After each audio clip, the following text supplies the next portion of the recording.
Hello everyone, welcome back to the Logging In channel. Today for this episode of Logging In, I will be showing you the process for how you can sign in into the ClickBank account of yours. Now for that, first of all, open browser on your PC, open a new tab, and on the search bar you type in www.clickbank.com and press enter. It will direct you to the official web page of the ClickBank. Once you're at the official web page, you need to click login on the right side of your screen. Over here, click login.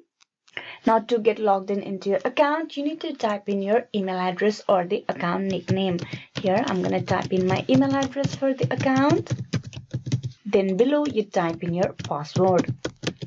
And then click on login. With this, you will be easily logged in into your accounts. Hope this video was useful. Please like and subscribe the Logging In channel, and also don't forget to click on bell icon for the notification and updates. Thank you.